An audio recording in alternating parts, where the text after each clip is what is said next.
வெற்றிவேல்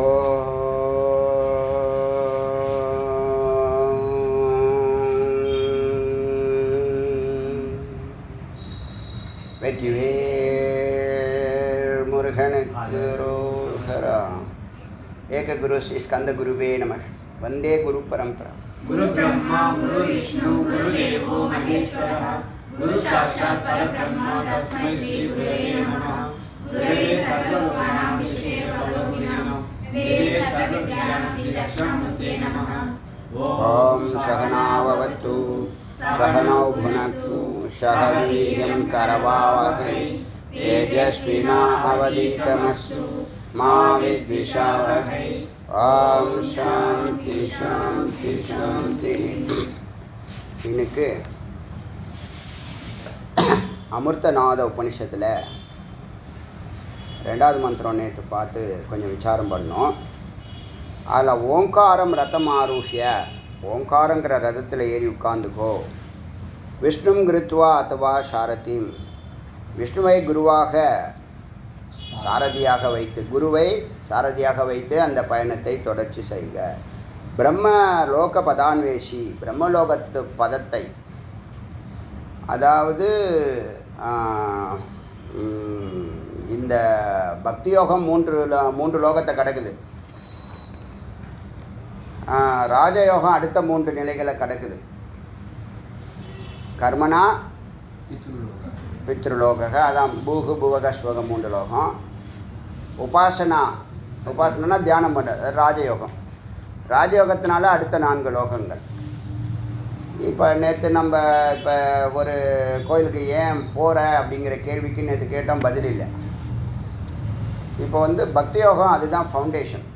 தரையிலேருந்து 10 அடி ஆழம், 10 அடி ஆழத்துலேருந்து பில்லர் போட்டு நல்லா கடக்காலில் நல்லா எடுத்து அது தரமட்டம் வர வரைக்கும் 3 நிலைகளில் வீடு கட்டுறோம். தரமட்டம் வர வரைக்கும் அது ஃபவுண்டேஷன். அதில் தான் மொத்த வீடு நிற்க போகுது. நீங்கள் என்ன பண்ணுறீங்க, வீடு பெறுறீங்க, வீடு கேட்குறீங்க, மோட்சம் கேட்குறீங்க. அடுத்தது தரையிலேருந்து ரூஃப் வரைக்கும் ஒரு நிலை இருக்குல்ல, அதை குடைவரை கோயில்னு வாங்க. ராஜகோபுரம் கட்டும்போது குடைவரைன்னு சொல்லுவாங்க. அதுதான் தியானம். அடுத்தது ரூஃபு, அதுலேருந்து கோபுரம், அதுதான் ஞான யோகம். பக்தி யோகம், ஞான யோகம், பக்தி யோகம், ராஜயோகம், ஞான யோகம். மொத்த வேதாந்தத்தினுடைய சாரமும் அதுதான். இப்போ 50 வருஷம் வரைக்கும் நான் அங்கே போயின்ட்டுருக்கேன், இங்கே போயின்ட்டுருக்கேன்னு, எங்கேயோ கோயிலுக்கே போயின்ட்டுருக்கேன்னு குரு வராதவர், குரு வரலைன்னா உனக்கு யோகிதை இல்லைன்னு அர்த்தம். முதல்ல புரிஞ்சுக்கங்க. உங்களுக்கு தெரியலை, அதனால தான் நீங்கள் செஞ்சிட்றீங்க.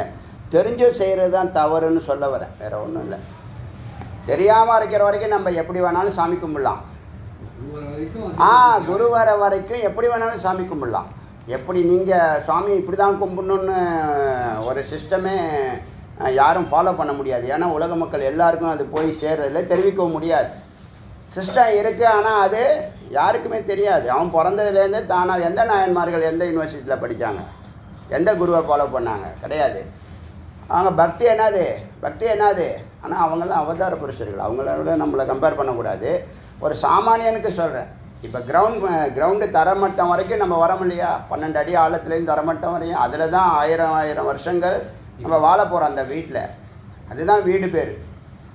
அதை நீங்கள் பக்தி யோகத்தில் குரு வர வரைக்கும், நீங்கள் குரு வரலன்னா நீ எப்படி வேணாலும் யாரும் ஒன்று கேட்க போகிறதில்ல. இது வரைக்கும் உங்களை யாருமே கேட்கலையே. 50 வயசானாலும் 100 வயசானாலும் உங்களை யாருமே கேட்க போகிறதில்ல. ஏன்னா உனக்கு குரு வரத்துக்கான யோகிதை இல்லை. சொல்லும்போது கொஞ்சம் கசப்பாக இருக்கும், ஆனால் உண்மை பொருளை சொல்லி தான் ஆகணும். ஒரு மாதத்துக்கு முன்னாடி ஒரு லிஸ்ட்டு போட்டது, நம்ம ஒரு ஸ்பிரிச்சுவல் சயின்ஸ் ரிசர்ச் சொசைட்டின்னு போட்டு, அதுலேயும் அவன் 30% தான் கொடுக்குறான். கோவிலுக்கு போகிற வாக்கியங்கள், கோவிலுக்கு போகக்கூடாதுன்னு சொல்லலை, கோவில் தான் ஆதாரம். தப்பாக புரிஞ்சிக்கக்கூடாது. இது ரொம்ப ரொம்ப ரொம்ப ரொம்ப ஜாக்கிரதையாக நானும் சொல்லணும், நீங்களும் சரியாக புரிஞ்சுக்கணும். இப்போ நீங்கள் 25 வருஷம் 30 வருஷம் 40 வருஷம் வயசு, இப்போ 40 வயசாகுது 50 வயசாகுதுன்னா 50 வருஷம் கோயில் தான் போயிட்டுருக்கீங்க. எதுக்கு போகிறீங்கன்னு உங்களுக்கு தெரியாது. நீங்கள் அங்கே போனால் ஒரு இறை உணர்வை அனுபவிக்கிறீங்க, ஆனந்தமாக இருக்கும். அப்புறம் நீங்கள் வீட்டுக்கு வாசலுக்கு வந்தோடனே அப்படியே இறங்கிடும். அது ஒரு தாற்காலிகம் தான். மற்ற இன்பங்கள் அனுபவிக்கிற மாதிரி தான் அதுவும். அப்படி தான் நீங்கள் இருக்கீங்க. ஆனால் அது புண்ணியத்தை செதுக்கிட்டே வரும். புண்ணியம் எதுக்குன்னா இந்த அடுத்த தியானத்துக்கு நீங்கள் போக வேண்டிய வேலையை அந்த பிரம்மமானது உங்களுக்காக செயல்படுது. அப்போ நீங்கள் வந்து என்ன பண்ணணும், 25 வருஷம் 30 வருஷம் 40 வருஷம் நீங்கள் எப்படியெல்லாம் கும்பிட்டுருப்பீங்க, ஒன்றும் வேஸ்ட்டு கிடையாது. அத்தனையும் உங்களுக்கு அக்கௌண்ட்டில் உங்கள் கணக்கில் ஏறிக்கிட்டே இருக்கும். என்னைக்கு குரு வராங்களோ, குரு வரலை, உனக்கு குருவே வரலை இந்த ஜென்மா ஃபுல்லான்னா அதுக்கு நம்ம பதிலே சொல்ல முடியாது. நீ ஒழுங்காக சாமியும் கும்பிடலன்னு அர்த்தம். புண்ணியம் பத்தில் சுவாமியும் ஒழுங்காக நீ சாமி கும்பிட்டீங்கன்னா புண்ணியம் பண்ண வைப்பார். நீங்கள் சாமி கும்பிட ஆரம்பித்தா கூட அவர் புண்ணியம் பண்ண வைப்பார் உங்கள் மனசை. ஆமாம், விருப்பமும் நம்பிக்கையும் தான் பக்தி. ஆமாம், இப்போ நீ சாமியே ஒழுங்காக கும்பிடல, சுவாமிகிட்ட ஒன்றும் பணத்தை கேட்கணும், எப்படியாவது பணத்தை வாங்கிடணும், இல்லைன்னா வந்து இந்த பிரச்சனையை தீர்த்துடணும், இல்லைன்னா இந்த நோய் தீர்ந்துடணும். இந்த 3 பாயிண்ட்டு தான். இந்த எமர்ஜென்சி வேலை தான். எத்தனை வருஷமாக அதையே பார்த்துன்னு இருக்க போகிற? அப்போ இந்த பேஸு அடிமட்டத்தில் நீ வந்து அந்த ஸ்ட்ராங்கான கருங்கல் ஜல்லி இதெல்லாம் போட்டுக்கோ. எல்லாம் வந்து நீ பண்ணின 50 வருஷம் கூட போட்டுக்கோ.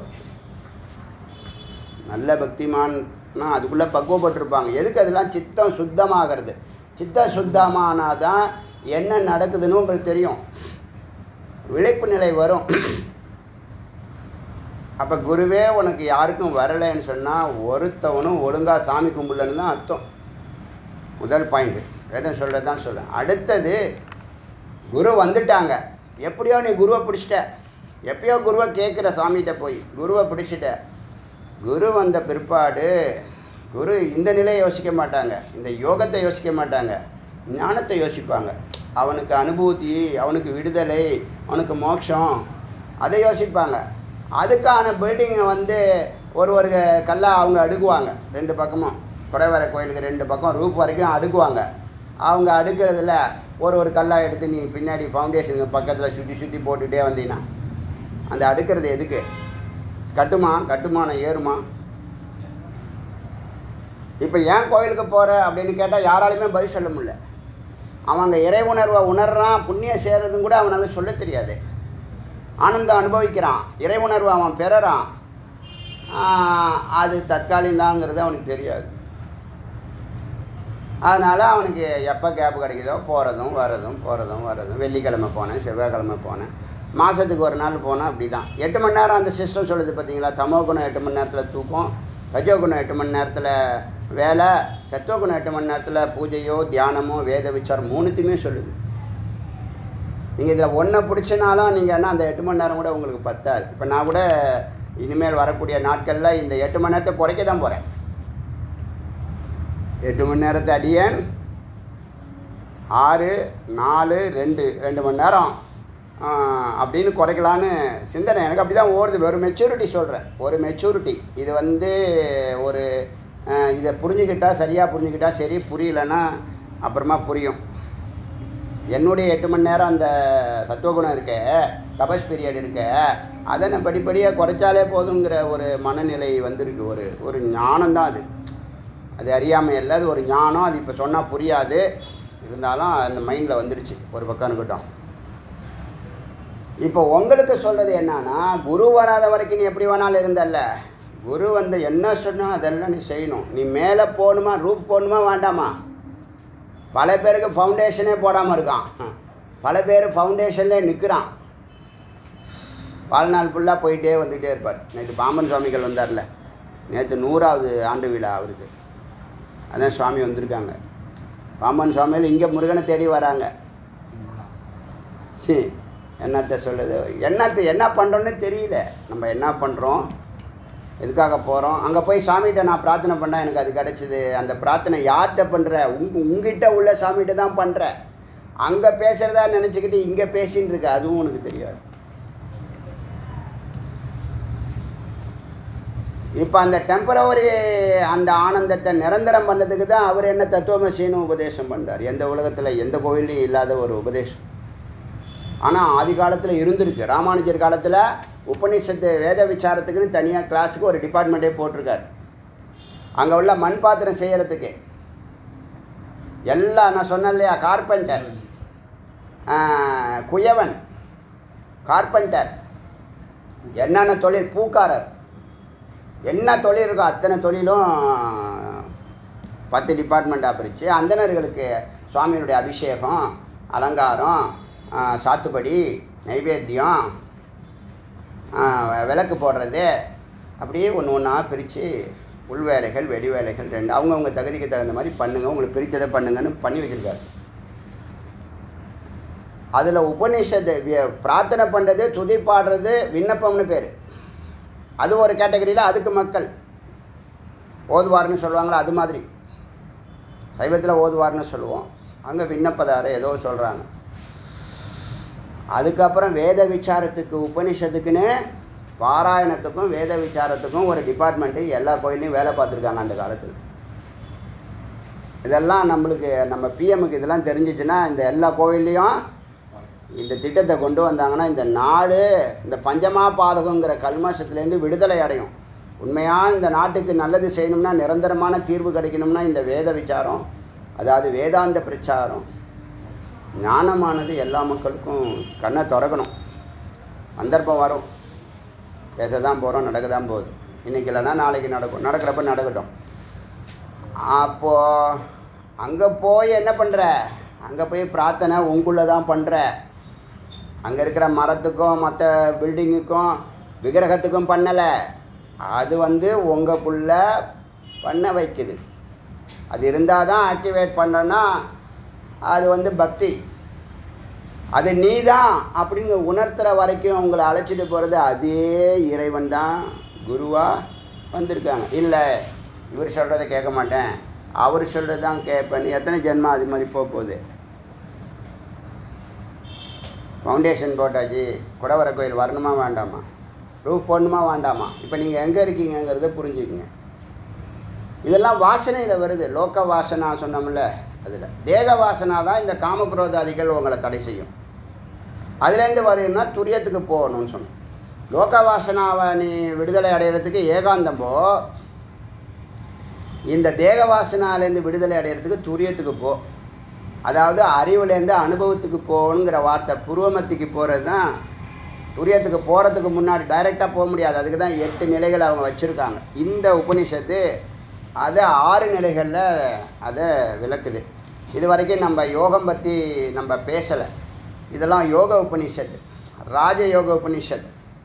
பக்தி யோகம் உங்களுக்கு தெரியும், ஞான யோகமும் இப்போ ஓரளவுக்கு கொஞ்சம் தெரியும். இப்போ ராஜயோகம் தான் எல்லோரும் போக முடியாது, எல்லோரும் போகிறது இல்லை, போக முடியலை அவங்களால. ஏன்னா ஏகாந்தமாக உக்காரணும் இல்லையா. ஞான யோகத்துக்கு கூட ஏகாந்தம் 2 மணி நேரம் 3 மணி நேரத்தில் சிரவணம் பண்ணிகிட்டே இருந்தால் போதும். அந்த பையனை ஏன் அவன் பேர் என்ன, கார்த்திக், கேரளா பையன், திருவனந்தபுரம் பையன், ஒரு நாளைக்கு 4 அடி 5 அடியே கேட்குறேன்றான். இப்போ கண்டதெல்லாம் கேட்டுட்டு இருப்பான், அதெல்லாம் விட்டுடு, ஒரு மார்க்கத்தில் ஒன்றா போ. உன்னுடைய ஆற்றல், உன்னுடைய நேரம், உன்னுடைய உழைப்பு எல்லாம் ஒன்றில் ஃபோக்கஸ் பண்ணணும். அது கூட பின்னாடி வருது. 2 கண்ணு 2 கண்ணுக்கு அலைவரிசை வெவ்வேறு இருக்குது. அதனால தான் ரெட்டாக தெரியுது. கண்ணு கெட்டு போச்சுன்னு சொல்கிறாங்கல்ல, கேட்ராக்ட்னு சொல்கிறாங்கல்ல. கேட்ராக்ட்னா என்ன, கண் இருக்குல்ல, கண்ணில் இருக்கிற லென்ஸ் இருக்குல்ல, இதுக்கு ஒரு அலைவரிசை ஆகிடும், இதுக்கு ஒரு அலைவரிசை ஆகிடும். இது ஒரு ஜென்ரல் ஒரு விஷயம். அது இல்லாமல் அது ஃபோக்கஸ் பண்ணுற லென்ஸ் இருக்குல்ல, அதில் எப்படி முடி வயசான நிறைக்குதோ அதே மாதிரி அந்த லென்ஸில் வயசாக வயசாக சுருக்கங்கள் அதிகமாகி ஒரு மாதிரி அந்த பளிச்சுன்னு இருக்கிற அந்த கண்ணாடி, அந்த லென்ஸு, அது மேலே தூசு படிஞ்சால் எப்படி இருக்கும், புகை படிஞ்சால் எப்படி இருக்கும், அழுக்கு படிஞ்சால் எப்படி இருக்கும். அப்படி அழுக்கு படிகிறதுனால நீங்கள் இங்கே பார்க்குற இந்த காட்சியானது அந்த வெளிச்சத்தை இது உள்ளே போக விடாமல், பின்னாடி இருக்கக்கூடிய திரைக்கு போக விடாமல், இடையில இருக்கக்கூடிய லென்ஸு, சின்ன வயசில் பியூராக இருக்கிற லென்ஸு, இந்த செல்லை பார்க்குறதும் இந்த மாதிரிலாம் பண்ணுறோம்ல, அதனால என்ன பண்ணுது, மங்குதுன்னா என்னது, அந்த அந்த அந்த லென்ஸை மறைக்குது. அதில் தூசு படித்த மாதிரி இருக்குது. அந்த தூசை நீக்கிறது தான் கேட்ராக்ட் ஆப்ரேஷன். என்ன பண்ணுறாங்கன்னா அந்த லென்ஸை சுத்தமாக க்ளீன் பண்ணி எடுத்துகிட்டு ஆர்டிஃபிஷியலான ஒரு லென்ஸை, என்றைக்கும் அழுக்காகாத லென்ஸை அங்கே ஃபிக்ஸ் பண்ணுறாங்க, ரொம்ப மைனூட்டாக பண்ணுறாங்க. அதுக்கப்புறம் வாழ்நாளில் உங்களுக்கு கண்ணாடி காட்சி வந்து மங்காது, ஒரு பாயிண்ட்டு. இப்போ கண்ணாடி போகிறவங்க புறத்தில் கொஞ்சம் அலைன்மெண்ட் கம்மியாக இருக்கே, அப்போ வலது பக்கம் ஒன்று இருக்குது இடது பக்கம் ஒன்று இருக்குங்கிறத ரெண்டுத்தையும் ஒரு இடத்துல ஃபோக்கஸ் பண்ணணும்ல. இல்லைன்னா இது ஒரு காட்சி காமிக்கும், இது ஒரு காட்சி காமிக்கும், ரெண்டும் ஒன்றா ஆக்குறோம்ல. இப்போ ஒரு லென்ஸை ஒரு பேப்பரில் ஒரே இடத்துல காமிச்சோம்னா அது பற்றிக்கும். இப்படி தோசைக்கல் மாதிரி சுற்றிக்கிட்டே இருந்தால் அது பற்றிக்காதுன்னு சொன்னோம். இப்போ 2 லென்ஸு, 2 கண், வலது கண் 2, இடது கண் 2 கண்ணையும் ஒரு இடத்துல நம்ம ஃபோக்கஸ் பண்ணுறோம்ல, அதுதான் தியானம். அந்த தியானம் என்ன பண்ணுதுன்னா இந்த உபாதி அத்தனையும் எரிக்குது. நம்ம சொன்னோம் இல்லையா, ஞானாக்னி சர்வ கர்மானா பஸ்மசாத் கிரியத்தே குருவத்தே எல்லாம் ஒன்று தான் செய்துன்னு சொன்னால. அந்த 2 லென்ஸு இந்த தியானம் அது பின்னாடி வருது, நம்ம பேச போகிறோம் இப்போது. அதனால் நீங்கள் அந்த ஃபவுண்டேஷன்லேயே செத்து போகாமல் குரு வந்துட்டாங்கன்னா குடவர கோயில் கோபுரம் கலசம் வரைக்கும் கும்பாபிஷேகம் வரைக்கும் போகணும். வந்தேன் சித்தி பெற்றேன்னு இருக்கணும், இல்லை ஆடு மாடி தான் இருக்கணும்னா அந்த கிளாஸே அவசியம் இல்லையே. இப்போ எத்தனை பேர் இந்த ஆடியோவில் கமெண்ட் போடுறாங்க, நீடிக்க முடியலையே. ஏன்? ஏதோ 10 நாள் சோடா பாட்டில் மாதிரி 10 நாள் 20 நாள் 1 வருஷம். ஒரு யோகத்தை ஸ்டார்ட் பண்ணுன்னா அறிவு இருந்தால் ஸ்டார்ட் பண்ணக்கூடாது. ஸ்டார்ட் பண்ணால் அதை சித்தி பண்ணுறது தான் அறிவு. அரைகுறையாக என்னத்தை அதுதான். இப்போ இந்த மாரதானில் ஓடினாலே போதும், வெற்றி அடைஞ்சிடலாம், ஏதாவது ஒரு ஜென்மாவில் வெற்றி அடைஞ்சிடலாம், கவலைப்படாதீங்க. அதான் நீங்கள் தான் இப்போ புருவமக்திக்கு வந்தால் ஜீவன் முக்தன்னு சொல்கிறோம். புருவமக்திக்கு என்னால் என்ன பண்ணணும், இது மாதிரி எனக்கு ஒருத்தவங்க சொல்லியிருந்தா அதையே அந்த புருவமக்திக்கு வரதையே ஒரே குறிக்கோளாக வச்சுருப்பேன். சொல்லாமலே தெரியணுங்க. சொல்லியும் நம்ம அதை பண்ண மாட்டோம்னா அது என்னது? அது இதெல்லாம் அடிப்படை விஷயங்கள்.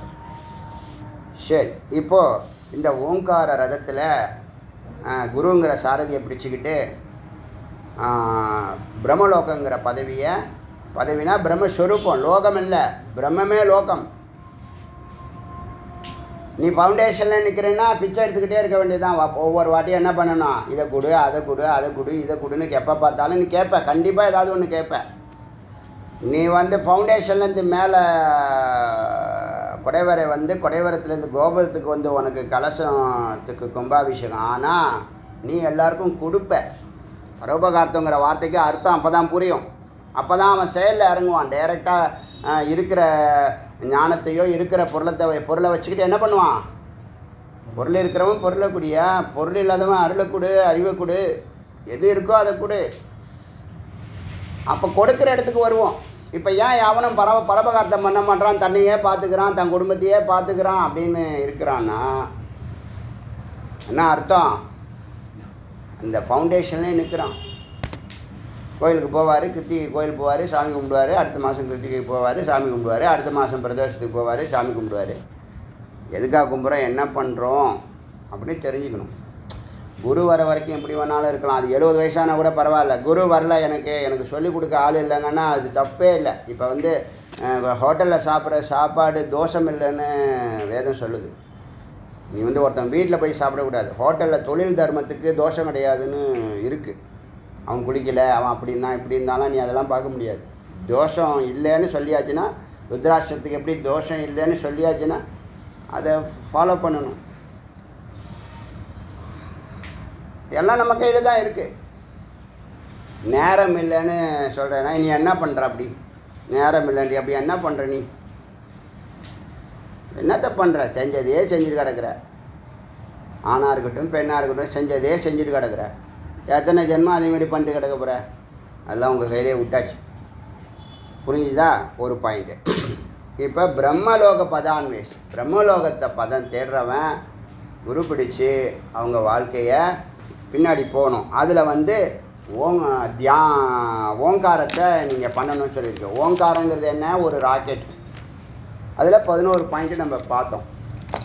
இன்றைக்கி இந்த நடுவுக்கு போகிறதுக்கு, அனுபவத்துக்கு போகிறதுக்கு, அறிவிலேருந்து அனுபவத்துக்கு அனுபவத்துக்கு போகணும். 2 கேட்டகரி போகணும். அறிவு சிரவணம் பண்ணணும். அனுபவம் வந்து நிதித்தியாசத்தில் முதல் பாட்டு விசாரம்னா வச்சுங்க. அனுபவத்துக்கு போகிறதுக்கு விசாரம். ஏன்னா ரியலைசேஷன் நடக்க தான் அனுபவம் வரும். இப்போ நம்ம பேசுகிறதெல்லாம் அனுபவ கருத்துக்களை தானே பேசுகிறோம். அந்த உதாரணம் புரியுதில்லை. உதாரணம்லாம் எதுலேருந்து வருது? அனுபவத்தில் நம்ம பார்க்குற உதாரணங்களை எடுத்து சொல்கிறோம். அது புரியுதில்லை, அது பேர் அனுபவம்னு பேர். அடுத்து நிதித்தியாசனம் சொல்லக்கூடிய தியானத்தில் அனுபூதி ஏற்படுது. 3 கேட்டகரியில் இப்போ வச்சுருக்கோம். அதில் 10 பாயிண்ட்டு 11 பாயிண்ட்டுன்னு எடுத்து பார்த்தோம். இப்போ நடுவுக்கு செல்லக்கூடிய படிக்கட்டுகள்னு சொன்னால் அந்த படிக்கட்டுகள் என்னன்னும் அப்படின்னா, ஏகாந்தம் முதல் காரணமாக ஏகாந்தம் போகணும். ஏகாந்தத்தில் நீ எவ்வளவு இருக்கியோ அவ்வளவுக்கு நீ படி ஏறிக்கிட்டே இருக்க, ப்ராக்ரஸ் இருந்துக்கிட்டே இருக்கு. அப்படி பார்த்தா வாய் பேசுவதை நிறுத்த மனம் பேசுவதை அறியலாம். ஏகாந்தத்தில் இருக்கீங்க, என்ன எழுதலாம் வேண்டாம், நீ பாயிண்ட்லாம் எழுதலாம் வேண்டாம், காது கொடுத்து கேளுங்க. ஏகாந்தத்தில் இருந்தால் யார்ட்டையும் பேச மாட்டீங்க. சில பேர் மௌனம்னு சொல்லிவிட்டு எழுதி காட்டுறது, கையை அசைக்கிறது, அதெல்லாம் வந்து மௌனம் கிடையாது. அது அதை விட அதிகமான சிரமம். மௌனம்னா காஷ்ட மௌனம். இப்போ நான் இந்த தியானம் சொல்லிக் கொடுக்க போகிறேன். தியானத்தில் 8 நிலைகள் இருக்குல்ல, அதை சொல்லிக் கொடுக்க போகிறேன். இப்போனா இந்த 2-3 கிளாஸில் அது வருது, ஏன்னா சப்ஜெக்ட் வருது, அதனால் பேச போகிறேன். இதனால் வரைக்கும் தியானம் பண்ணுங்கள் ஏகாந்தமாக. உங்களை தியானம் பண்ணலை, ஏகாந்தத்தில் இருங்க, நிதித்தியாசனம் பண்ணுங்கள், மனனம் பண்ணுங்கன்னு தான் சொல்கிறோம். ஏன்னா சிரவணமே இன்னும் பூர்த்தி ஆகலை, மனனத்துக்கு போகணும், அப்புறமா தான் தியானத்துக்கு போகணும். ஆனால் இந்த மந்திரத்தில் வர்றதுனால கொஞ்சம் ஒரு இன்ட்ரோ கொடுத்துருவேன், அதுவே உங்களுக்கு ஸ்ட்ராங்காக நிற்கும். வாய் பேசுவதை நிறுத்த மனம் பேசுவதை அறியலாம். மனம் பேசுவதை நிறுத்த உயிர் பேசுவது புரியும். அப்போ தான் ஓங்காரம் புரியும். ஏகாந்தம் ஓம்னு சொன்னோமா, ஸ்தூலமாக சொன்னோமா, அப்புறமா மானசீகமாக சொன்னோமா, அப்புறமா ஓங்காரம் சவுண்டு வர அந்த பிராணன் காரண உடம்புக்குள்ளே போனால் ஓங்கார சவுண்டு வரும்னு சொன்னோமா, ஓங்கார சவுண்டை உத்து கவனித்தா ஓங்காரம் ஒடுங்குன்னு சொன்னோமா, இம்முங்கிறதுலேருந்து இம்மும் இல்லாத நிலை போகுன்னா 4வது நிலை தான் அனுபூதி. அதுதான் அமைதி, அதுதான் இறைநிலை. காரண உடம்புலேயே உங்களுக்கு அமைதி வந்துடும். காரண உடம்புக்குள்ளே நீங்கள் நுழையும் ஓங்காரத்தை வந்து மானசீகமாக ஜபிச்சு மானசீகமாக ஜபிக்கிறது ஒரு நிலையில் நிற்கும் உங்களுக்கு. அங்கே அமைதி, உள்ளே இருக்கக்கூடிய ஓங்கார சவுண்டு கேட்கும். அது வரைக்கும் நீங்கள் உக்காரணும். அது வரைக்கும் எப்படி உக்காரணும்? அதீஸ்வரர் உக்காந்தா 3 மணி நேரம் 5 மணி நேரம் அசையாமல் உட்காரணும். இப்படி பண்ணுறது கொஞ்சம் வலிக்க தான் செய்யும் ஆரம்பத்தில். சுகாசனமாக போட்டுக்கலாம். வலிச்சாலும் இப்போ நானும் எப்படி பூஜை சொல்கிறாங்களா இல்லையா, 2.5 மணி நேரம் 3 மணி நேரம் எப்படி உட்காராரு அவர், அதுவே அதிசயம்னு சொல்கிறாங்களா இல்லையா? என்னைக்காவது கூனி உட்காந்துருக்கேன், வேதா கிளாஸாக இருக்கட்டும். அது ஒரு சுபாவமாக ஆகிடுச்சு. நான் ஒன்றும் தியானம் பண்ணிலாம் ப்ராக்டிஸ்லாம் பண்ணலை, பூஜை பண்ணிலாம் ப்ராக்டிஸ் பரம்பரையாக பூஜை பண்ணிலாம் ப்ராக்டிஸ் கிடையாது. திடீர்னு நாளையிலேருந்து வேல் பூஜை ஆரம்பினார் முருகப்பெருமான். அடுத்த நாள்லேருந்து ஆரம்பித்தோம். இதே மாதிரி ஒரு தனுர் மாதத்தில் தான் ஆரம்பித்தோம், 2016 நினைக்கிறேன். திடீர்னு நாளையிலேருந்து வேத விசாரம் பேச ஆரம்பிச்சிட்டோம். எங்கேயாவது நடக்குமா? நடக்குமா எங்கேயாவது? இதெல்லாம் ஆழ்வார்கள் நாயன்மார்கள் வாழ்க்கையில் இது மாதிரி தான் நடந்திருக்கு. எல்லா நிகழ்ச்சியும் அப்படி தான் நடக்கும். ஸ்ட்ரைட்டாக உட்காரணுமா? அசையவே கூடாது. நேராக காஷ்டமௌனம் நான் கட்டை மாதிரி உட்காந்து கட்டையை நிற்க வச்சா அது மாதிரி நமஸ்காரம். காலையில் சொன்னேன், தண்டவத்து நமஸ்காரம்னா ஒரு தண்டத்தை கீழே போட்டால் எப்படி சமமாக படுத்து கிடக்கும். நம்ம இப்போ நம்ம சுவாமிக்கு தண்டம் வச்சுருக்காருல, வேலுக்கு தண்டம் வைக்கிறோம்ல, அந்த தண்டம் கீழே போட்டால் எப்படி படுத்துருக்கோம்? தரையாக படுத்துருக்குமா? அது மாதிரி தான் நமஸ்காரம் பண்ணும். தண்டத்தை போலன்னு அர்த்தம். தண்டவத்துங்கிற வார்த்தை தண்டத்தை போலன்னு அர்த்தம். உட்காரும் போது ஸ்ட்ரைட்டாக உட்காரணும். 3 ஹவர் ஆனாலும் 5 மணி நேரம் ஆனாலும் அசையக்கூடாது. நான் ஃபோனை பார்த்துக்கிறேன், என்ன மெசேஜ் வருது அதை படிச்சுட்டு நான் தியானம் பண்ணுறேன், அப்படியா அதை வாட்ஸ்அப்பில் கொஞ்சம் தள்ளிட்டு வர ஒரு பதில் சொல்ல முக்கியமானது அப்படிலாம் பண்ணப்படாது. அது கொஞ்சம் கொஞ்சமாக போகலாம். அதுக்கு தான் நான் 4 வருஷத்துக்கு முன்னாடியே சொன்னேன், 1 ஹவர் 1 இயரில் இருக்கிறவங்க 1 ஹவர் உட்காருங்கன்னு. இன்னும் முடிவே எடுக்கலை. நீங்கள் பாவம் என்ன அப்படிப்பட்ட வேலை செய்கிறீங்களோ என்னவோ தெரியல, பயங்கர பிஸி. அச்சா இப்போ மனம் பேசுவதை நிறுத்த, மனம் பேசுகிறதுனா சிந்திப்பீங்க இல்லையா, சிந்திக்கிறத நிறுத்துகிற ஒரு தருணம் வரும், இல்லை மானசீகமாக ஜபிக்கிற ஒரு தருணம் வரும். இந்த ஓங்காரத்தை ஃபாலோ பண்ணுறவங்களுக்கு முதல்ல வாய் விட்டு ஜபிக்கணும், அது உத்தமம் இல்லை. மானசீகமாக ஜபிக்கிறது மத்தியமம், உயிர் ஜபிக்குது இல்லையா அஜபா, ஜபிக்காமலே ஜபிக்கிறது. இங்கே மானசீகமாக ஜபிச்சு அப்புறம் நீங்கள் உங்களால் ஜபிக்க முடியாத ஒரு நிலை வரும்ல, அப்புறம் உள்ளே இருக்கிறது ஜபிக்கும், அது பேர் தான் அஜபா, அதுதான் ஓங்காரம். அங்கே தான் ஓங்காரம் உற்பத்தி ஆகும். இது தனித்தனியாக பண்ணுமா, நீங்கள் தியானம் ஒன்று பண்ணால் இந்த 8ம் அடங்குங்க. சுருக்கமாக ஷார்ட்கட் சொல்கிறேன். தியானம் குரு சொன்னாங்க, புரோமத்தியில் பண்ண சொன்னாங்கன்னு அதை நம்பிக்கையோட இஷ்ட தெய்வத்தை நினச்சிட்டு ஆதியில் மத்தியில் நடுவில், ஆதியில் நடுவில் அந்தத்தில் குறைஞ்சபட்சம் 3 முறை நீங்கள் தியானம் பண்ணால் இந்த 8 அங்கமும் அங்கே அடங்கும். 8 அங்கமும் அடங்கும். தனித்தனியாக இதெல்லாம் எங்களால் செய்ய முடியாது. இதுதான் இந்த ஞான யோகத்தினுடைய தனி சிறப்பு. இப்போ திருச்சியிலேருந்து வண்டி சென்னைக்கு வருதுன்னு வச்சுங்களேன், திருச்சியிலே ஏறி ஆகணும், அவன் பக்தி யோகம். திருச்சிக்கு அந்தாண்ட ஒரு சரிபாதியில் ஏதாவது ஒரு இடம் ஊர் இருக்குன்னு வச்சுங்களேன், அதில் அவன் ஏறுறவன் ராஜயோகம், நடுவில் ஏறுறான். ஞான யோகம் அப்படி இல்லை, எங்கே வேணாலும் ஏறலாம், நேராக கூட வந்து இறங்கலாம். அவனுக்கு அந்த ஆரம்பத்துலேருந்து எண்டு வரைக்கும் எங்கே ஏறினாலும் அவனுடைய பக்குவம், அவனுடைய அறிவு நிலை. அதனால தான் ஞான யோகம் எழுதிடணும். இப்போ இங்கே ராஜயோகம் பண்ணி நீங்கள் மூலாதாரத்துலேருந்து ஒவ்வொரு 2 வருஷமாக வாங்கினா 12 வருஷம் ஆகுன்னு சொன்னோமா, பக்தி யோகத்தில் போய் எல்லா சாமி கும்பிட்டுட்டு எல்லா திவ்ய தேசங்களும் தரிசனம் பண்ணிட்டு வா. இப்போ எதுக்கு உங்களை நீங்கள் கேட்கலாம், எதுக்கு மற்றவங்களுக்காக அழைச்சின்னு போகிறேன், ஒரு பாயிண்ட்டு. 2வது அவங்களோட சித்தசுத்தி வேணும்.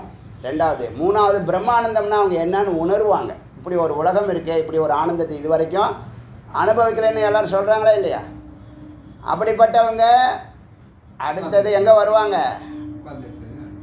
அடுத்தது உக்காருவாங்க, ஒரு இடத்துல உட்காருவாங்க, குருவை தேடுவாங்க. இப்போ குருவே இல்லாமல் எத்தனை பேர் செத்து போகிறான், வாழ்க்கை வேஸ்ட்டு தானே. என்ன பண்ணான், ஏதோ பண்ணிட்டு கிடந்தான். இப்போ ஆடும் மாடும் மனுஷனும் என்ன வித்தியாசம்? அதுவும் எல்லாம் செய்து நம்மளும் எல்லாம் செய்கிறோம், அது செய்கிறது எல்லாம் செய்கிறோம். அதுலேருந்து நம்ம எங்கே வேறுபடுறோம்னா, எங்கே நமக்கு பூஜை வருது, தியானம் வருது, வேதம் வருது அப்படின்னா அங்கே தான் வேறுபடுறோம். அது மட்டும் இல்லை, இறைநிலைக்கே கொண்டு போகுது. அதனால் இந்த பக்தி யோகத்தில் 25 வருஷம் 50 வருஷம் வரைக்கும் குரு வரலைன்னா உனக்கு யோகிதை இல்லைன்னு அர்த்தம். அவ்வளோதான் பாயிண்ட்டு. உனக்கு யோகிதை இல்லை. யோகிதை இருந்தால் யாராவது ஒருத்தங்க வாயால் குருவை பற்றி பேச்சு வரும், சத்சங்கத்தை பற்றி பேச்சு வரும், அவங்களோட தரிசனமாகும், நட்பு கிடைக்கும். நேற்றே சொன்னேன்ல, எல்லாம் சாமியை விட்டு குரு பின்னாடி போகிறாங்கன்னு நானே அடியனே நினச்சது உண்டு. டீச்சிங்கில் இருந்தால் கூட நான் அப்படி நினச்சேன், சாமி தான் முக்கியம், சாமியை விட்டுட்டு ஆசாமி பின்னாடி போகிறாங்களேன்னு நான் நினச்சது உண்டு. ஆனால் அந்த இறைவன் தான் அங்கே லைவாக வேலை செய்கிறாருங்கிறத இப்போ உணர்கிறேன். சத்தியம். அந்த அறிவு இருக்கணும். யாரோ மனுஷனாக குரு ஸ்தானத்தில் உபதேசம் பண்ணுறவங்கள மனுஷனாக பார்க்கக்கூடாது. அவங்க உபதேசம் பண்ணி முடிக்கிற வரைக்கும் அவங்க மனிதர்கள் அல்ல. உபதேசம் முடிஞ்சு கிளாஸ் முடிஞ்சு வெளியில் வந்தால் தான் அவங்க சாமானியர்கள் தான். அதான் அவங்களுக்கு இறைவனையும் டக்குன்னு தொடர்பு கொள்வாங்க, ஜீவராசிகளையும் தொடர்பு கொள்வாங்க. அது மாதிரி ஞான யோகத்தில் எந்த ஒரு பாட்டு கூட விட்டுட்டு அடுத்த லெவலுக்கு போகலாம், அறிவு இருந்தால். அறிவு இல்லாதவங்கள தான் என்ன பண்ணுது, கீழே இறக்கி விடுது, சுத்த விடுது. 10வது பிரகாரமா, 3வது பிரகாரமா, 5வது பிரகாரமானு இதெல்லாம் அறியணும். இது ஒவ்வொரு இன்றைக்கி நான் இந்த வாரம் ஃபுல்லாக பேச போகிறது ஒவ்வொரு வாக்கியமும் உபதேசமாக இருக்கும். ஒவ்வொரு வாக்கியமும் நீங்கள் நோட் பண்ண வேண்டிய விஷயமா இருக்கும். ஏன்னா இது வரைக்கும் நீங்கள் கேட்டிருக்க மாட்டீங்க, சிந்திச்சிருக்க மாட்டீங்க.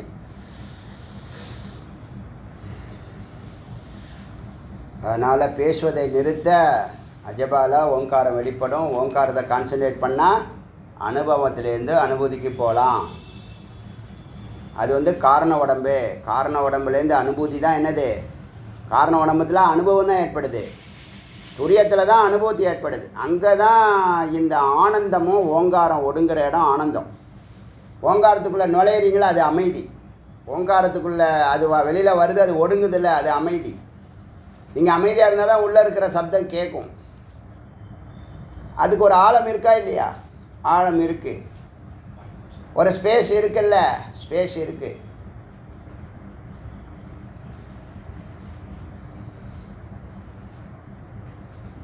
சரி, ஒரு பக்கம் இருக்கட்டும்.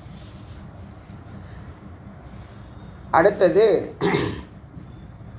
ஓங்காரத்தை தியானம் செய்ய மூன்றையும், எதெல்லாம் 3 இருக்கோ அந்த எல்லாத்தையும், எல்லா 3ஐயும், ஸ்தூலம், சூக்ஷ்ம, காரணம், சத்துவம், ரஜம், தமம்,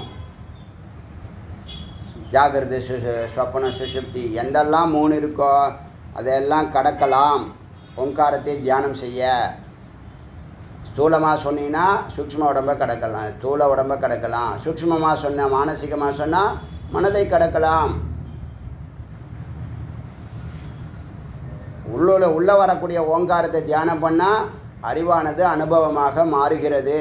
ஆமாம், ஒரு நிலையில் நீங்கள் போனால் தான் சாதாரண வார்த்தையும் உங்களுக்கு அர்த்தமாகும், அர்த்தம் ஸ்புரிக்கும். அதே வார்த்தை 1000 முறை கேட்டிருப்பீங்க. ஆனால் ஒரு பக்குவப்பட்ட நிலையில் ஒரு குரு சொல்லும்போது அந்த வார்த்தை உயிர் பெறும். புரியுதா? அதே வார்த்தை, சாதாரண வார்த்தை உங்களை தொடும். அத்தனை நாள் தொட்டிருக்காது. அதே எத்தனையோ முறை நீங்கள் கடந்து போயிருப்பீங்க, வாட்ஸ்அப்பில் பார்த்துருப்பீங்க, புக்கில் பார்த்துருப்பீங்க, அப்போல்லாம் தொடாத அதே வார்த்தை குரு சொல்லும்போது உங்களை தொடும். ஓ, இதெல்லாம் ஆழமான விஷயமா, இதெல்லாம் நம்ம செய்ய வேண்டிய விஷயமா, நம்ம செஞ்சே தீரணும். அதாவது செயல்படுத்துறதுக்குன்னு ஒரு பாயிண்ட் இருக்குங்க, அது நல்லா புரிஞ்சுங்க. ஆசைப்படுறதுக்கு எப்படி ஒரு பாயிண்ட் இருக்கோ, அறிவுக்கு ஒரு பாயிண்ட் இருக்கோ, செயலுக்கு ஒரு பாயிண்ட் இருக்குது. நீங்கள் அந்த செயலுக்கு பாயிண்ட்டு தான் ஏன் போக மாட்டீங்கன்னு எனக்கு புரிய மாட்டேன். அப்போ ஆசை ஸ்ட்ராங்காக இல்லை அறிவு ஸ்ட்ராங்காக இல்லை. ஆசை ஸ்ட்ராங்காக இருக்குன்னா தான் வரீங்க, அறிவு ஸ்ட்ராங்கானா தான் செயலாகும். அறிவு ஸ்ட்ராங்கானா தான் செயலாகும். அறிவு சொல்லுது ஆனால் மனசு கேட்க மாட்டேதுன்னா அறிவு ஸ்ட்ராங்காக இல்லைன்னு அர்த்தம். ஒத்துக்கிறீங்களா? அறிவே இல்லை, அப்புறம்னா அறிவு ஸ்ட்ராங்காக இருக்குது. துரியத்திலேயே, இதில் யாரோ நினைக்கிறீங்க, அது மைண்ட் வாய்ஸ் கேட்டுச்சு, அதான். துரியத்திலேயே ஓம் சப்த உள்ளிருந்து வெளிவருவதை கேட்கலாம். உள்ளிருந்து வரும் ஓம்மை தியானிப்பதே அனுபவத்திலேருந்து அனுபூதிக்கு போவதே.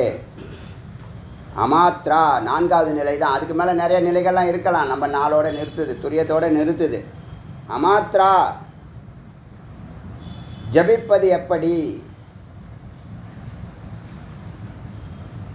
தியானத்தில் தான் 25 வருஷம் யார் உட்கார்ந்தா? ரமணர் உட்கார்ந்தாரா இல்லையா? ஞானம் யாருமே சொல்லித்தரல. ஞானம் பல ஜென்மாவில் பீஜமாக உள்ளே இருந்துச்சு. அப்புறமா உபதேசம்லாம் நிறைய பண்ணலை. அவர் தனித்தனியாக ஒருத்தவங்க சொல்லிட்டு இருக்க மாட்டார். அவங்க யாராவது வந்து கேள்வி கேட்டால் பதில் சொல்லுவார். பதில் எல்லா கேள்விக்கும் பதில் வராது. அப்புறமா கடைசி காலத்தில் சிஷியர்கள்லாம் என்ன பண்ணாங்க, எழுத ஆரம்பிச்சிட்டாங்க. அவர் சொல்கிறதெல்லாம், பேசுனதெல்லாம் அவங்களுக்குள்ளே பேசுவது தான். அவர் பர்சனலாக தான் வாழ்ந்துருக்கார். இப்போ ஸ்தூல 3 ஆண்டுகள் ஜபிக்கணும் ராஜயோகத்தில். சூக்ஷ்மம் 3 ஆண்டுகள் ஜபிக்கணும். காரணம், 3 ஆண்டுகள் ஓங்காரம் உள்ளேருந்து கேட்குதா. நீங்கள் அமைதி நிலைக்கு ஒரு நாளைக்கு இப்போ ட்ரை பண்ணி பாருங்கள். காலையில் உட்காருங்க, ஏதாவது ஒரு சண்டேயில் கதவை லாக் பண்ணுங்கள், ஏக்காந்தமாக டிஸ்டர்ப் பண்ணாமல் 2 பேரும் ஹஸ்பண்ட் அண்ட் ஒய்ஃபு கூட உட்காருங்க. உட்காந்து அந்த ஓங்காரம் எப்போ தான் நமக்கு கேட்கும், நம்ம பார்க்கலாம் அப்படின்னு கொஞ்சம் திங்க் பண்ணி பாருங்கள். ஏதோ ஒரு நாள் இல்லை, எப்போ சந்தர்ப்பம் கிடைக்கும் போது ட்ரை பண்ணி பாருங்கள். ஓங்காரம் ஒரு பாயிண்டில் இருக்கா இல்லையா? இருக்குது. அப்போ வெளியில் 3 வருஷம், மனசில் 3 வருஷம், காரணத்தில் 3 வருஷம், துரியத்தில் 3 வருஷம். இது யாருக்கு? ராஜயோகத்துக்கு. அமாத்ராவில் பிரம்மே லோகம், அமைதியாக இருக்கிற இடம் அமாத்ரா துரியம். அங்கே அமைதி தான் பிரம்மம். அதுக்குள்ளே நுழையிறது பிரம்மலோகத்துக்குள்ளே நுழையிறதுன்னு சொல்லாமல் பிரம்மஸ்வரூபமாகிறதுன்னு சொல்லணும்.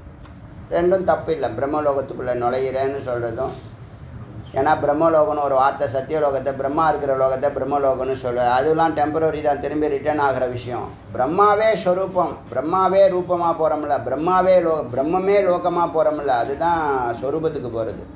அதுதான் உங்களுடைய இடம். அப்போது இந்த இது இது ஒரு நிலை. இப்போது இதனை அநாகத்தம் என்பர். அதை நேற்றே சொல்லிட்டேன். அநாகதம், ஸ்வரம், சாமம், உத்கீதம், ஓங்காரம், பிரணவம், உயிரெழுத்தெல்லாம் அங்கேருந்து தான் வருது. அதனால தான் அதுக்கு உயிரெழுத்துன்னு வச்சாங்க. அகர உகர மகரம் அப்படின்னு ஆச்சா. அடுத்தது இந்த நிலையில் நீங்கள் அனுபூதிக்கு போயிட்டீங்கன்னு வச்சிங்களேன். இந்த நிலையில் அனுபூதி போயாச்சு. கடைசி 12 வருஷத்தில் இருக்கீங்க. சின்சியராக இருக்கிறவங்களுக்கு சிரவணம் பண்ணிட்டீங்க, மனனம் பண்ணிட்டீங்க, குரு சொல்கிறதெல்லாம் அப்படியே டக்குன்னு செய்கிறீங்க. அப்படி செஞ்சிட்டிங்களே, அவங்களுக்கு ஓங்காரம், குரு, இஷ்ட தேவதா, இந்த பிராணன் எல்லாம் என்னது ஒடுங்கிடும்.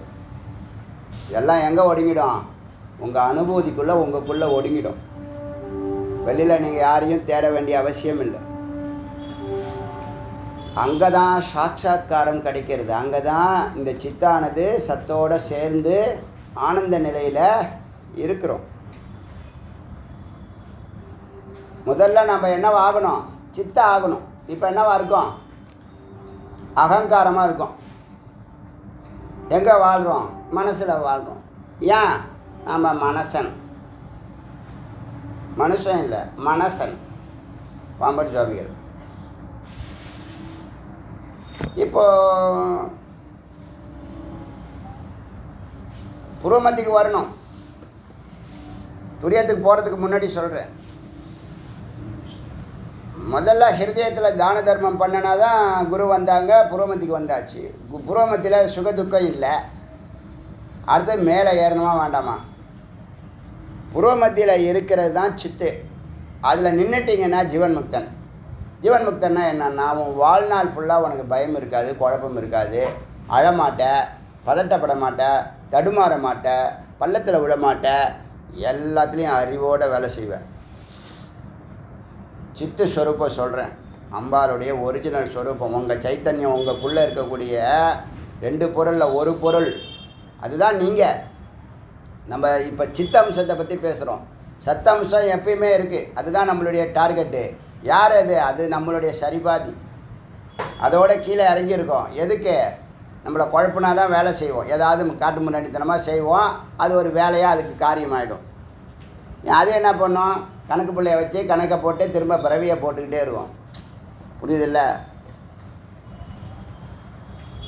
ஒன்று கேட்குறீங்க, ஒருத்தன் ஒரு பிரச்சனையை சொல்கிறான், அதுக்கு ஒரு டாக்டர் பரிகாரம் சொல்கிறாரு. அதை நான் சாப்பிட மாட்டேன், என்னால் முடியல, எனக்கு தூக்கமாக வருது, அது கசப்பாக இருக்கிற மாதிரி இருக்குது, அது ரொம்ப பெருசாக இருக்குது, ரொம்ப சின்னதாக இருக்குது, இப்படிலாம் சொல்லிட்டு இருந்தால் அவனை என்ன பண்ணு? சித்து அதாவது அகங்காரம், மனம், புத்தி, சித்தம் 4 இல்லாமல் போகிற நிலை தான் என்னது? முக்தன், அதான் சித் ஸ்வரூபம். அதுதான் முதல்ல போட்டுக்க சட்டை. அது மேலே தான் இந்த சூழ உடம்புடைய 96 தத்துவங்களும். சூழ உடம்பு என்ன? 10 ஞானேந்திரியமும் கர்மம், ஞானேந்திரியங்களும் பொரியும் புலனும், 5 10 கர்மேந்திரியம் பொரியும் புலனும், மொத்தம் 20 ஆச்சு.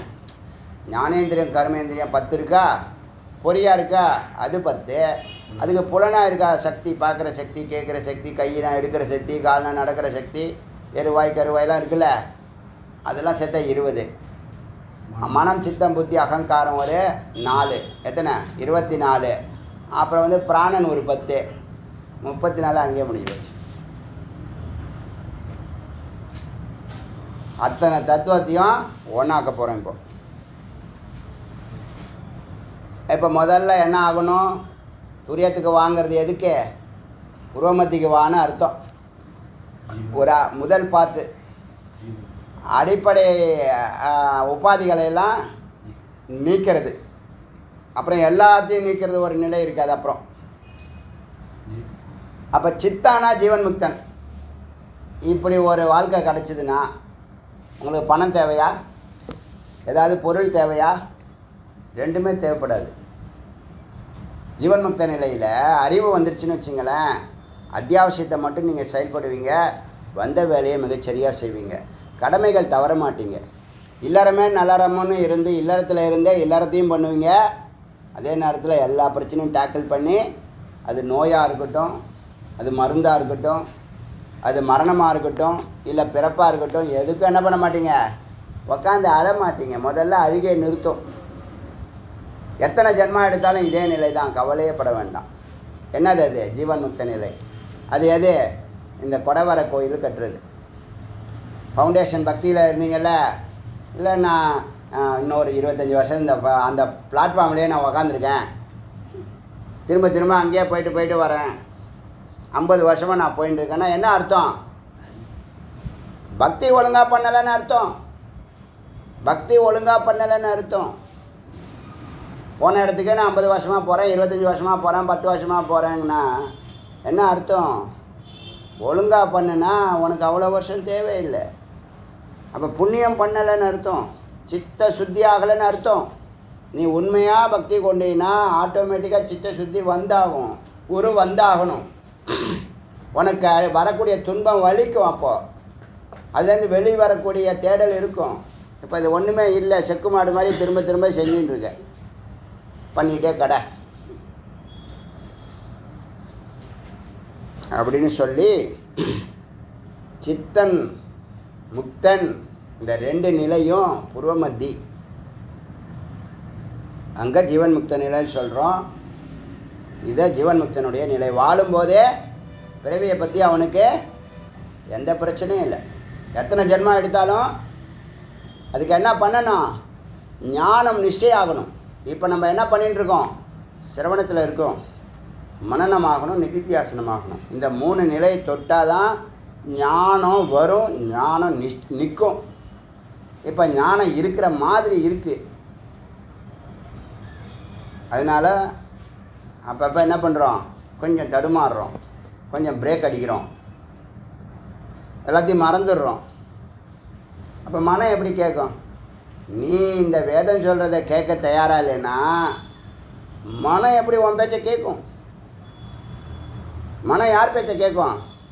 புத்தி பேச்சை மட்டும்தாங்க கேட்கும் மனம், வேறு யார் பேச்சையும் கேட்காது. ஏன் ஆத்மா நேராக பொறிகளோட தொடர்பு கொண்டு வேலையை நடத்தலாமே? எதுக்கு நடுவில் அகங்காரம், சித்தம், புத்தி, மனன்னு வச்சுருக்கு? ஒவ்வொருத்தவங்களுக்கு ஒவ்வொரு வேலை. வெளியில் போகிற பொறிகள் குதிரைகள், அது ஓடுற வேகம் புலன், அதை கண்ட்ரோல் பண்ணுற ஸ்டேரிங்கு மனம். இந்த மனதை ரைட்டில் திருப்பணுமா லெஃப்டில் திருப்பணுமான்னு முடிவெடுக்கிறது, பள்ளத்தில் திருப்பணுமா மேட்டில் திருப்பணுமான்னு முடிவெடுக்கிறது புத்தி. அந்த புத்தி நிச்சயாகணும், அது ஸ்ட்ராங்காக இருக்கணும். உன் பேச்சை ஒருத்தன் கேட்கல அப்படின்னா அப்போ என்ன அர்த்தம்? கேட்குற மாதிரி நீ சொல்லலை, சொல்கிறதுக்கு யோகிதை உனக்கே இல்லைன்னு அர்த்தம். நீ சொன்னாலும் அவன் செய்ய மாட்டானா அவனுக்கு பக்குவப்படலைன்னு அர்த்தம். அவனை வச்சுக்கிட்டு எதுக்கு அவசரப்பட்டுன்னு இருக்க? அவன் விஷயத்துக்கு கூட போயிட்டு வரட்டும், மறுபடியும் சுற்றிட்டு வரட்டும். அடுத்தது சித்து சத்தாகுது, சத்தம்சமாகிடுச்சு. அங்கே தான் மோட்சம், மீண்டும் பிறவி இல்லாது. இங்கே ஜீவன் முக்த, அங்கே விதேக முக்தம், விதேக முக்தி. விதேகம்னா திரும்ப உடம்பு எந்த உடம்பும் எடுக்க வேண்டாம். இப்போ எந்த உடம்பு எடுத்திருக்கோ அந்த வாசனத்தில் தான் செயல்படுவேன். இப்போ அடுத்த ஜென்மம் சப்போஸ் ஆடுன்னு வச்சுங்க, சொல் பேச்சே கேட்கல, செஞ்சதையே செஞ்சிட்ருக்க, செக்கு மாடாக போகிறப்ப, இல்லை ஒன்றுக்கு ஜம்ப் பண்ணிக்கிட்டே இருக்க, திங்கக்கிழமை 1 செவ்வாய்க்கிழமை குரங்கா பிறப்ப, சொல்கிறத விட்டு எதையாவது ஒன்று பண்ணிகிட்ருக்கேன், நாயா பிறப்ப, அலைய வேண்டியதான், இப்படியே சுற்றிட்டு. அந்த வாசனை என்ன உள்ளே இருக்க, ஏற்கனவே பிறந்து தான் வந்திருக்கோம். அதெல்லாம் அந்த வாசனை படி செயல்படுவோம். என்னைக்காவது ஒரு நாளைக்கு எங்கேயாவது வேதா கிளாஸ் சத்தம் கேட்குன்னு வச்சுக்கேன், இப்படி இன்னும் கேட்கும், எங்கே கேட்ட மாதிரி இருக்கு இந்த சவுண்டை அப்படி இன்னும் கேட்கும். அப்புறம் வாழை சுருட்டிக்கிட்டு கிட்டு ஓடும். தெருக்கோட்டையில் போய் நின்று இப்படி பார்க்கும், எதையோ செல்ஃபோனை வச்சுட்டு வந்த மாதிரி. அப்புறம் அங்கேயும் தடப்படன்னு ஒடியாரும். எங்கேயாவது போய் வாழை ஆட்டும், எவனாவது புற போட்டானா சாப்பிடும், அங்கேயே படுத்து கிடக்கும். இது விளையாட்டு இல்லை, இதெல்லாம் இருக்குது, கதையில் இருக்குது. இப்போ துரியத்துக்கு செல்லக்கூடிய ரகசியத்தை தான் இப்போ பேச போகிறோம். எதுக்கு இதெல்லாம் பூர்வாங்கம்னா, இங்கே எங்கே இருக்கீங்கிறது கொஞ்சம் தெரியணும்ல. ஒன்றுமே தெரியாமல் நான் ஜீவன் முக்தன் ஆகிடணும், நான் ஞான நிஷ்டைக்கு போய் யோக நிஷ்டைக்கு போய் பிரம்ம நிஷ்டைக்கு போய் பிரம்ம வித்தாயே அதெல்லாம் வாயில் தான் வடை சுட்டுன்னு இருக்க வேண்டியதுதான். அந்த பையன் கூட கார்த்திக் கூட அறிவு இருக்குச்சு, அனுபவம் தான் வரமாட்டேங்குதுன்றான். என்ன காரணம்? விசாரம் தியானம் ஒழுங்காக பண்ணணும். சரி, இப்போது இறைநிலைக்கு துரியத்திற்கு செல்லும் ரகசியம் என்னன்னா, இருதயத்திற்கு இறைநிலைக்கு நடுவிற்கு எல்லாம் ஒரே வார்த்தம். அதுதான் அங்கே தான் விசாரம், அப்புறம் தியானம். இப்போ நம்ம 8 அங்கம் சொன்னிச்சில்ல, யோகம்னா 8 அங்கம் சொன்னிச்சில்ல இறைவனை பிடிக்கிறதுக்கு. தியானத்தில் 2, அதாவது ஞான யோகத்தில் 2 விஷயந்தான். ஒன்று விசாரம், இன்னொன்று தியானம். ஒன்று விசாரம், இன்னொன்று தியானம். விசாரம் புரியலையா? புரியுதா இல்லையா? புரிஞ்சிச்சுன்னா 2 பாயிண்ட்டு தான், 2 படிக்கட்டு தான். 108, 1008, 10,008லாம் யாருக்கு? அறிவு நிலை பக்குவப்படாதவனுக்கு. இது புரியலையா? அப்போ என்ன நாங்கள் பண்ணணும்? இப்போ கோயிலுக்கு நிறைய டெய்லி போ, எல்லா பிரதோஷத்துக்கும் போ, எல்லா பௌர்ணமிக்கும் போ, எல்லா கிரிவலத்துக்கும் போ. எத்தனை உற்சவம் இருக்கோ அங்கெல்லாம் நீ சாமி பரப்பாடுக்கு தோல் கொடு, ஆயக்காலை தூக்கு, தீவட்டி தூக்கு, கூட்டு பெருக்கு, ஒட்டடாடி, உழவரப்பணி, எல்லாத்துலேயும் ஈடுபடு. இது புரியலன்னா, புரிஞ்சிச்சா எங்கே விட்டுருக்கியோ அங்கேருந்து ஆரம்பிச்சிருக்கேன்னு அர்த்தம். என்ன அதை செய்யலை இதை செய், புரிஞ்சா இதுலேருந்து மேலே போ. புரியலையா? அந்த பேசிக்கான இருக்கக்கூடிய ஃபவுண்டேஷனே இல்லை போல் உனக்கு. ஃபவுண்டேஷன் இல்லாமல் எப்படி உனக்கு குரு வருவாங்க? குரு சொல்கிறது பிடிக்கும், அவங்கள பின்தொடரணும்னு நினைப்பீங்க. அதுவே நினைக்க மாட்டீங்க, போயிடுவீங்க. 1 வாரம் நிற்க மாட்டீங்க. இப்படி 4 வருஷம் நின்னீங்க. கொஞ்சம் யோசனை பண்ணி பாருங்கள். ஒரே இடத்துல 4 வருஷம் யாராலையும் உட்கார வைக்க முடியுமா? இங்கே முருகப்பெருமான் உட்கார வச்சுருக்காரு. எதுக்கு? மேலே ஏற்றுறதுக்கா கீழே தள்ளுறதுக்கா? மேலே ஏறுனா இது வரேன், இந்த கடைக்கு போயிட்டு இருக்கேன், முக்கியமாக ஞாயிற்றுக்கிழமை இன்றைக்கி. அப்போது மோட்சம் என்னது? விதேகம், தேகம் மறுபடியும் அவசியம்னா எடுக்கலாம். கேட்பாங்க, வள்ளலார் சொல்கிறாரு, எல்லோரையும் கேட்டாங்க. தமிழ்நாட்டுக்கு போய் எல்லாருக்கும் ஞான விளக்கை ஏற்றுன்னு சொன்னார். ஒரு ரிஷிகளும் வரல. நான் வந்தேன், கீழே இறக்கி விட்டார், நான் வந்துட்டேன். இப்போ தான் தெரியுது ஏன் அவன்லாம் கீழே இறங்க மாட்டேன்னு சொன்னான். அதையும் எழுதியிருக்காரு. நான் படித்ததில்லை, சிரவணம் பண்ணியிருக்கேன், சொல்கிறேன். புரியுதா விஷயம்? ஏன்னா இந்த அவர் பாவம் அழுது புரண்டு குட்டிக்காரணம் போட்டு எப்படியெல்லாம் சொல்லி பார்த்துருக்காரு. பாவம். என்ன காரணம்? கருணை, வேறு ஒன்றும் இல்லை. கருணையினால் அவருக்கு அவ்வளவு பொறுமையாக சொல்லி கொடுத்துருக்காரு. இப்போ நீங்கள் தியானத்துக்கு போகிறத பற்றி பேசலாம். தியானத்துக்குள்ளே என்ன நடக்குதெல்லாம் பேச போகிறோம். தியானத்துக்குள்ளே என்ன நடக்க போகுது? இந்த 8 அங்கம் எதுக்கு வச்சாங்க? நம்ம நேராக தியானத்துக்கு வந்துட்டோமே, 8வது இடத்துக்கு. அதனால தான் அதோடைய வேல்யூ புரியல உங்களுக்கு. விசாரம் பண்ணி தியானம் பண்ண சொல்லிட்டாருன்னு. தியானங்கிறது அடியன் வார்த்தையில் நிதித்தியாசனம் தான். வேதாந்தத்தில் தியானம் கிடையாது. வேதாந்தத்தில் நிதித்தியாசனம். நீ தியானம் போனால் தூங்கிடுவ, தூங்க விடக்கூடாது, தூங்க விடக்கூடாதுன்னு சொல்கிறது தான் வேதம். புரியுதா? இப்போது பூஜை நிலைக்கு நீங்கள் போகணும். தியானம் இப்போ நீங்கள் பிகினராக இருந்தாலும் சரி, சிரவணம் பண்ணின்னு பூர்த்தி அடைஞ்சவங்களாக இருந்தாலும் சரி, பூர்வமத்திலே டைரெக்டாக பண்ணலாம். ஹிருதயத்தில் பண்ணால் அன்பு அமைதி கொஞ்சம் பெருகும். நிறைய பலன் உண்டு. ஒன்றுக்கும் ஒரு இடத்துக்கு ஒரு பலன் உண்டு. நீங்கள் ஹிருதயம்னா எமோஷன், பாவம், பக்திலாம் ஹிருதயத்தில் தான் நடக்குது. ஞானம் மூளையில் நடக்குதுன்னு வச்சுங்க. விஞ்ஞானமய கோஷம்னு வார்த்தை இருக்குது. புரியுதா? அதனால் ஞானத்தை அறிவை பூர்வமத்தியில் சொல்கிறோம். பிளிஸ் சென்டர் தான் ஆனந்தம். எங்கே இருக்குது? மூளையில் இருக்குது. அது சயின்ஸும் ஒத்துக்குது. பிளிஸ் சென்டர் எங்கே இருக்குது? ஆனந்தம்னு சொல்கிறீங்க, எங்கே இருக்குது? நம்ம மூளையில் ஒரு பாயிண்ட்டாக இருக்குது. நம்ம வேதத்தில் சொல்கிறது எல்லாமே இருக்குங்க சயின்டிஃபிக்காக. இப்போ நீ என்ன பண்ணணும்? பூஜை நிலைக்கு போகணும். பூஜை நிலைன்னா என்ன? உன்னுடைய அலைவரிசையை குறைக்கணும். எப்படி குறைக்க முடியும்? வாசலில் உட்காந்து போகிற வர வண்டிலாம் கரெக்டாக நம்பர் பிளேட்லாம் ஒழுங்காக போட்டிருக்கானா, காற்று ஒழுங்காக அடிச்சிருக்கானா, இவன் ஹெல்மெட் போட்டிருக்கானா அப்படின்னு பார்த்துட்டு உட்காந்துருந்தா சீரோ நிலைக்கு போகலாமா? யாரையும் பார்க்க வேண்டாம், ஒரு மணி நேரம் ஏகாந்தமாக உட்காருவோம். 1 மணி நேரம் தாங்க, அது முடியாதுங்க உங்களால். என்ன லைஃப் வாழ்றீங்க நீங்கள்? நீங்கள் என்ன 25 வயசுல இருக்கீங்க, இன்னும் படிப்பு முடியலை, வேலை வாங்கலை, கிரகஸ்தகுள்ள நுழையாமல் இருக்கீங்க. நான் கேட்குறேன், எல்லாம் காடு வாங்குது, வீடு போவாங்குது. 50 வயசு வந்தாச்சு, என்ன பண்ணணும்? ஒரு நாள் கூட வேஸ்ட் அடிக்கக்கூடாது. அதனால் 50 வயசு வரைக்கும் நான் எல்லா அக்கிரமும் பண்ணிக்கிறேன்னு சொல்லக்கூடாது. அவங்க 7 வயசுலேயும் தேடுறாங்களா இல்லையா? வெஜிடேரியன்ஸ் 7 வயசுலேயும் தேடுறாங்க. இதில் எல்லாம் அவங்கள கம்பேர் பண்ண மாட்டீங்க. ஏதாவது குப்பை கூலம்லாம் இருந்துச்சுன்னா அதில் பிடிச்சிக்கிட்டு வேதத்தில் எவ்வளோதான் கோடி நன்மைகள் இருக்கா, அதெல்லாம் விட்டுருவான். மனு வந்து இதை சொன்னார், அதை சொன்னார், அந்த மனுஸ்மிருதியை எரிக்கணும். கொஞ்சம் கூட ஞானமே இல்லை. சொன்ன கோடி கோடி விஷயங்கள்லாம் விட்டுட்டு பண்ணாடை கலிஷடை. கலிஷடை தமிழ் வார்த்தை, தூய தமிழில். கலிஷடைன்னா என்னது? ஜல்லடைன்னு சொல்கிறோம்ல, அதுவும் சம்ஸ்கிருதம் தான். அது பேர் என்ன சொல்கிறது? சலிக்கும். அது பேர் என்ன சொல்கிறது? சலிக்கிறதுங்கிற வார்த்தையே சம்ஸ்கிருதம் தான். அசைக்கணும் அப்படி. என்ன பண்ணுறது? தமிழ் நிறையா வளர்க்கணும். நம்ம எதாவது புதுசாக வார்த்தை கண்டுபிடிச்சா ஒத்துக்க மாட்டாங்க. வாடா நீ தமிழ் புலவரான்னு கேட்பாங்க. அப்புறம் சரி இருக்கட்டும், அதுக்கு நேரம் வரட்டும். இப்போ பூஜை நிலைக்கு போகணும். அலைவரிசையாக பீட்டாலேருந்து ஆல்ஃபா, ஆல்ஃபாலேருந்து தீட்டா, தீட்டாலேருந்து இதெல்லாம் முன்னாடி பேசிட்டோம். அதே திரும்பி பேச போகிறதில்ல. அங்கே தான் என்ன கிடைக்கும்? அநாகதம் கிடைக்கும், அமிர்த நாதம் கிடைக்கும். முதல்ல அமிர்த நாதம் கிடைக்கும், அப்புறம் அமிர்தமே கிடைக்கும்.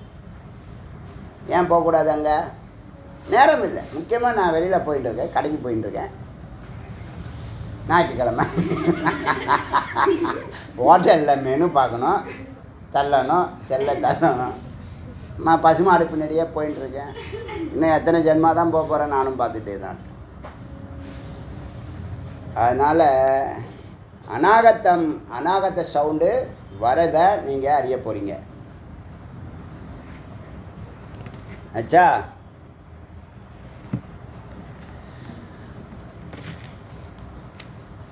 சரி. ஸ்வரம் அப்படிங்கிறது உயிரோடைய எழுத்தா? அதில் ஆவும் ஸ்வரம். மெய்யெழுத்துன்னு சொல்கிறோம்ல, அது பேர் அஸ்வரம். புரியுதா? ஸ்வரம்னா என்னது? உயிரெழுத்து. ஆமாம். இம்முன்னு சொல்கிறோம் இல்லையா? மெய்யெழுத்துன்னு சொல்கிறோம். மெய்யெழுத்துன்னு இக்கு, இங்கு, இச்சு, இஞ்சுன்னு சொல்கிறோம்ல தமிழில், அதை மெய்யெழுத்துன்னு கான்சனன்ட்ஸ்ன்னு சொல்லுவாங்க. இது வெவல்ஸ் அண்ட் கான்சனன்ட்ஸ். உங்களுக்கு தமிழில் சொன்னதான் புரியும். எதுக்கு வெவல்ஸ்ன்னு சொன்னாங்க?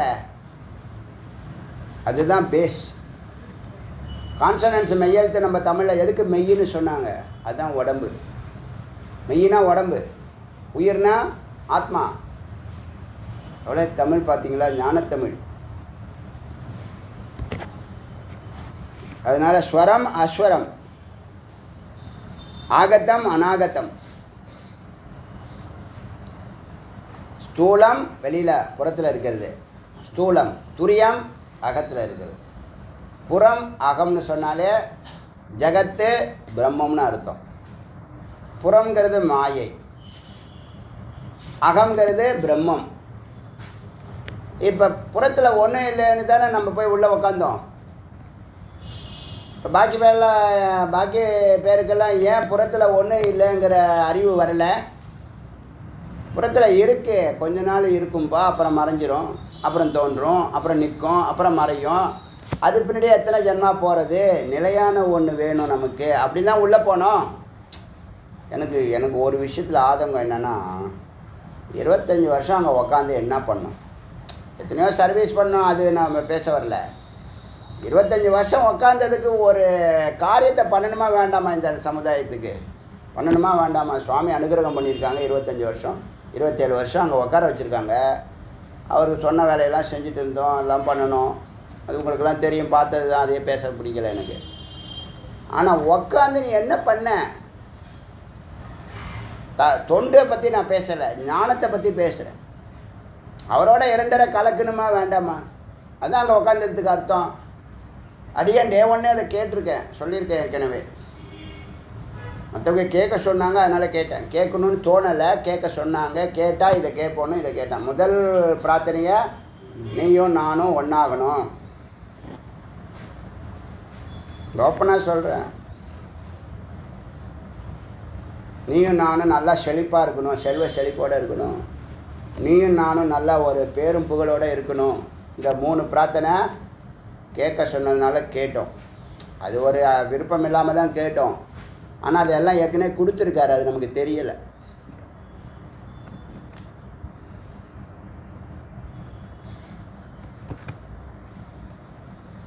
அப்போ அவரோட 2.5 கலந்தா என்ன பண்ணலாம்? இனி கூட அந்த கேள்வியை எங்குள்ளே கேட்டுக்கிட்டேன். நீங்கள் ஏகாந்தமாக உட்காந்தா நிறைய நேரம் சாமி கூட பேசலாம். அதை சாமி கூடனா உங்களுக்குள்ளே இருக்கக்கூடிய அந்த சத்தோடு பேசலாம். நீங்கள் ஏகாந்தமாக இருந்தால் தானே அந்த பேச்சே வரும்.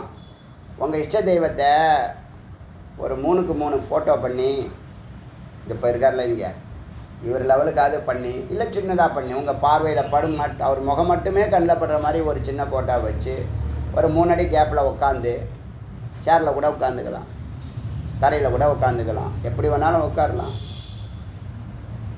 அடிக்கடி அவர் முகத்தை பார்க்கணும்.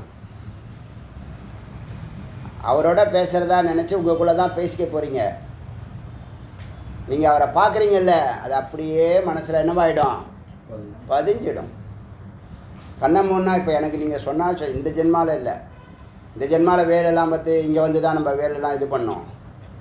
கண்ணை மூடுனா எனக்கு 1000 டிசைன் வரும். வேல் கண்ணை மூடினோம்னா பலவிதமான டிசைன் வரும். நான் நல்ல ஒரு ஆர்டிஸ்டாக இருந்தால் அப்பப்பயே வரைஞ்சிடலாம்.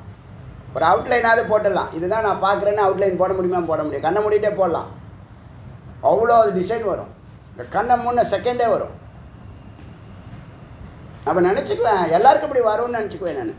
கண்ணை முன்னா எல்லாருக்கும் வேல் வரும்னு தெரியலை, நமக்கு தெரியலை. வாசலில் அந்த பிரதான வேல் ஒன்று இருக்கே, இந்த வேல் பூஜை ஆரம்பிக்கிறது முன்னாடியே அது அடியன் தான் அது பொறுப்பெடுத்து சபதி அழைச்சிட்டு வந்து ஒரு டோனரை கனெக்ட் பண்ணி, அவங்க வேறு ஏதோ சொன்னாங்க, நீங்கள் இந்த வேல் இது பண்ணினீங்கன்னா உங்கள் ப்ராப்ளம் தீரும்னா. ப்ராப்ளம் தீர்ந்துடுச்சு.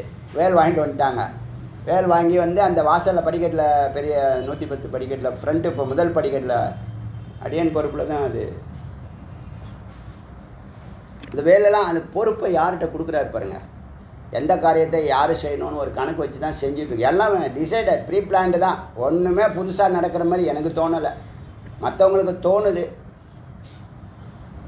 நம்மளும் எல்லாத்துக்கும் ரெடியாக இருக்குமே. எப்போ என்ன சொல்லுவார்னு கை கட்டி வாய் பற்றி சாஷ்டாங்க நமஸ்காரம் பண்ணி காத்துக்கிட்டே இருக்கும். இந்த ஜென்மா இல்லை, எத்தனை ஜென்மா எடுத்தாலும் இந்த ஞானமும் யோகம்லாம் பரோபகத்தத்துக்காக பண்ணுறோம்.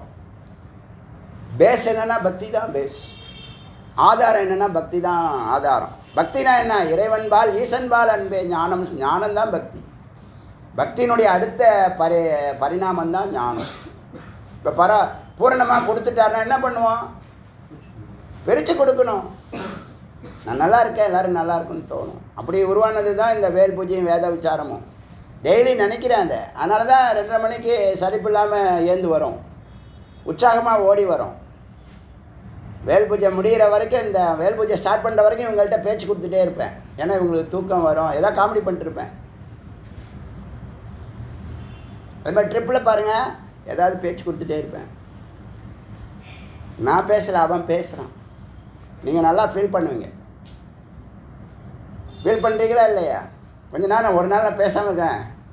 இந்த ட்ரிப்பில் ஒரு நாள் பேசாமல் இருக்கேன். எப்படி இருக்குது பாருங்கள். எல்லாருமே பேசாமல் இருவீங்க. இந்த கல்யாணத்துக்கு பிடிக்காதவன் கல்யாணத்துக்கு போன மாதிரி ஆயிடும், சொந்தக்காரன் கல்யாணத்துக்கு போன மாதிரி ஆயிடும். எல்லாம் தூங்கிடுவேன். ஆடியோ போட்டாலும் தூங்குறீங்க. அது மாதிரி இதெல்லாம் நீங்கள் கடந்து வர வேண்டிய விஷயம்.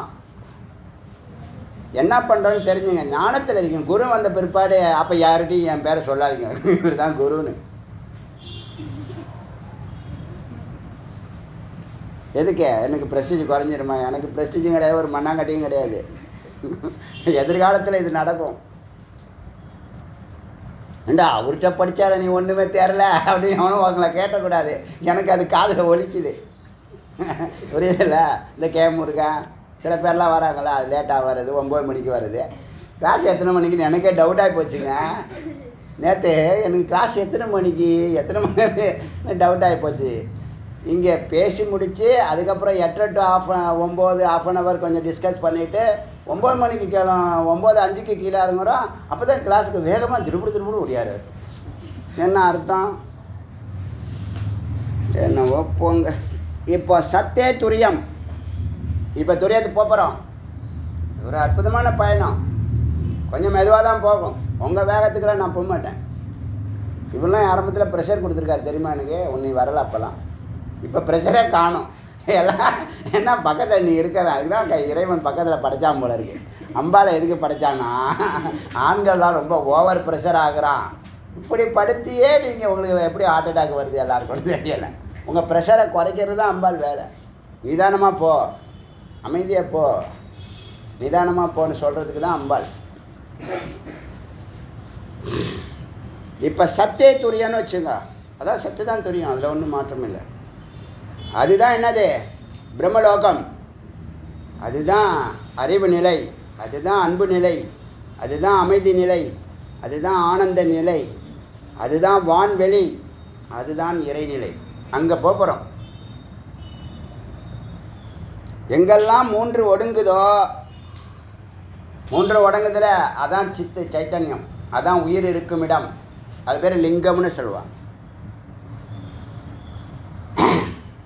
அகரம் ஒடுங்கிடும், உகரம் ஒடுங்கிடும், மகரம் ஒடுங்கிடும், அந்த சவுண்டு வர நாதமும் ஒடுங்கிடும், அந்த பிந்தும் ஒடுங்கிடும், உள்ளேந்து வந்த ஓங்காரமும் ஒடுங்கும். அந்த ஒடுங்குற இடம்தான் அமைதி நிலையில் தான் இதெல்லாம் நீங்கள் கண்டுபிடிப்பீங்க. செஞ்சு பாருங்கள், இந்த நிலையெல்லாம் நீங்கள் தொடுவீங்க. அச்சா, அதுதான் கலாதீத்தம். 16 தத்துவங்களையும் கடக்கிறோம். அதுதான் துரியம், அதுதான் சத்துன்னு சொல்லிட்டோமா. உயிரின் சத்தமே அநாகதம். அப்போ நீங்கள் இன்னும் எனக்கு கண்ணை முன்னா ஓங்காரம் சவுண்டு வரமாட்டேங்குதுன்னா என்ன அர்த்தம்? என்ன அர்த்தம்? உள்ளே போகல, தியானம் கண்டினியூவாக ஒழுங்காக பண்ணலைன்னு அர்த்தம். குரு இன்னும் வரல, என்ன அர்த்தம்? புண்ணியம் இல்லை இது வரைக்கும் வாழ்ந்துன்னு அர்த்தம். இதான் ஓப்பனாக சொன்னால் அதான். இது வரைக்கும் உங்களுக்கு குரு வரலன்னு சொன்னால், குரு வராதவங்களுக்கு சொல்கிறேன், குருவை தேடணுங்கிற எண்ணம் வராதவங்களுக்கு சொல்கிறேன். அடுத்த நிலை, பக்திக்கு மேலே 2 நிலை இருக்குது. யோகம் ஒரு நிலை, ஞானம் ஒரு நிலை. பக்தி 33%. திரும்ப எதுக்கு சொல்கிறேன்? எனக்கு தெரியட்டும்னா. இங்கேயாவது பரவாயில்ல, ஒவ்வொரு நாளைக்கு ஒவ்வொரு மந்திரத்தை வச்சு விசாரம் பண்ணுறோம். வேல் பூஜையில் ஒரே விஷயத்தை டெய்லி சொல்லி, நீ துரியத்துக்கு போகணும், தலை உச்சிட்டு சொல்லிவிடுவேன், துரியம் சொல்ல மாட்டேன். மூலாதாரத்தில் இருக்க நீ ஆடு மாடு மாதிரி இதையே வருஷம் உள்ள சொல்லணும். எல்லாருக்கும் என்ன இதையே இப்படி பேசுகிறான் அப்படின்னு நினச்சிருப்பாங்க. புதுசாக வரவங்களுக்காக அதை பேசுகிறேன். பழசெல்லாம் ஒன்று அது என்ன பண்ணோம், அடுத்து வரணுமா வேண்டாமா? இங்கே நல்ல அறிவு இருந்துச்சுன்னா, புண்ணியம் வேலை செஞ்சால் குருவை தேடுவாங்களா தேட மாட்டாங்களா? இப்போ அவனுக்கெல்லாம் நேரம் இல்லைன்னு நினைக்கிறீங்களா? என்ன இல்லை? புண்ணியம் இல்லை, செஞ்சது பத்தலைன்னு அர்த்தம். இதுதான் உண்மை. நீங்கள் வேதம் தான் சொல்லுது. அந்த லிஸ்ட்டை கருப்பசாமி சார் காமிச்சார். நீங்கள் அன்றைக்கி அனுப்பிச்சோம்ல, இந்த ஸ்பிரிச்சுவல் சயின்ஸு ரிசர்ச் சொசைட்டி, அந்த இதை அப்படியே வச்சுருக்காரு, சேவ் பண்ணி வச்சுருக்காரு. நீங்கள் கூட அந்த இதை ஒரு ஆடியோவில் ஸ்டோர் பண்ணி பாருங்க, போட்டாச்சு. அதெல்லாம் உங்கள் லைஃப்பில் அதை வந்து நீங்கள் இதிலே ஒட்டலாம். நீங்கள் நிதித்தியாசனம் பண்ணுறீங்கல்ல, உங்கள் ரூமு தியானம் பண்ணீங்கல்ல, அந்த ரூமில் அந்த பாயிண்ட்டை ஒட்டலாம். நீங்கள் எங்கே இருக்கீங்கன்னு அப்பப்போ புரியும். நான்லாம் படிக்கும்போது சொல்கிறேன், 7th ஸ்டாண்டர்ட்லேருந்து இன்றைக்கி வரைக்கும் என் டேபிள் வந்து பைத்தியம் மாதிரி ஏதாவது எழுதி வச்சுருப்பேன். ஒரு ஸ்ட்ராங்காக ஒரு 2 வேர்டு 3 வேர்டு எழுதி வச்சுருப்பேன். படிக்கிற காலத்தில் இது மாதிரி டெஸ்க்கு ஒருத்தர் செஞ்சு கொடுத்தாரு. அதில் பேப்பரில் எழுதி ஒட்டி வைப்பேன். ஒரு 2-3 மாதம் இருக்கும். அப்புறம் அதை கிழிச்சிடுவேன், வேறு பாயிண்ட் எழுதி வைப்பேன். அப்புறம் 2-3 மாதம் இருக்கும், அதை கிழிச்சிட்டு மறுபடியும் வைப்பேன். அப்புறம் இந்த இந்த டேபிள் போய் முட்டுற செவுறு இருக்குல்ல, செவுத்தை ஒட்டி தான் உட்காந்துருப்பேன். ஏன்னா வேறு யாரையும் பார்க்கக்கூடாது, பார்வை ஃபுல்லாக அந்த செவுத்தில் தான் இருக்கும். செவுத்தில் அந்த விஷயத்தை நம்ம முன்னேறணும், சாதிக்கணும், அதை பண்ணு இதை போய் ஏதாவது ஒன்று எழுதி வச்சுருப்பேன். அடிக்கடி பார்ப்பேன், யாரும் சொல்லித்தரல, நமக்கு தோணும். அது மாதிரி நீங்கள் என்ன பண்ணலாம், எழுதி வைக்கணும். உங்கள் ரூம் வந்து ஒரு நாள் பார்த்தா நீ எப்படி தியானம் பண்ண. இப்போ நான் தியானம் சொல்லிக் கொடுக்கல இது நாள் வரைக்கும், இப்போ சொல்லிக் கொடுக்க போகிறேன். அப்போ வந்து பார்க்குறேன் உங்கள் ரூம் எப்படி இருக்குது, என்ன லட்சணமாக நீங்கள் தியானம் பண்ணுறீங்க, தியானம் பண்ணுறியா இல்லையா, சேரில் உட்காந்து கீழே விழுறியா, எல்லாத்தையும் நான் பார்த்துட்டு தான் இருக்கேன். அவனை ஸ்டூலில் உக்காரணும், எதில் உக்காரக்கூடாது அதில் போய் சேராவது முதுகில் சாஞ்சிக்கலாம், தப்பு இல்லை.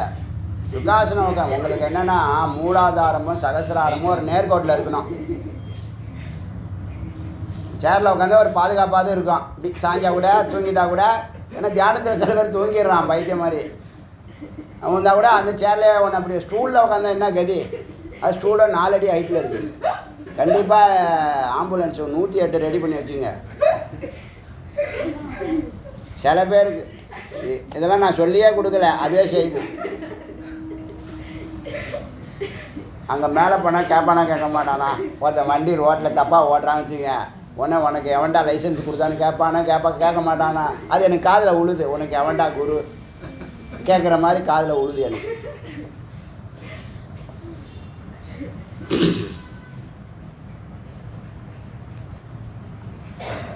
அநாகத்தை எங்கே ஒடுங்குதுன்னா சத்தில் ஒடுங்குது.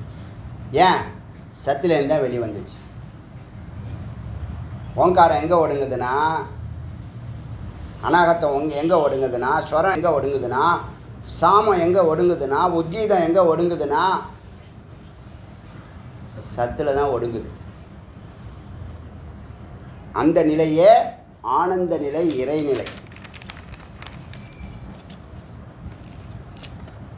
30வது பாயிண்ட் கொஞ்சம் பெருசாக இருக்குது. ஜீவன் முக்த நிலையை பற்றி அது பேசப்போகுது, அது நாளைக்கு பார்க்கலாம். அருணாச்சல சிவ அருணாச்சல சிவ அருணாச்சல சிவ அருணாச்சல சிவ அருணாச்சல சிவ அருணாச்சல சிவ அருணாச்சல அருணாச்சல சிவ அருணாச்சல சிவ அருணாச்சல சிவ அருணாச்சல. ஜிவேல் முருகனுக்கரோ. இங்கே கேட்குற மாதிரி கேட்பான்.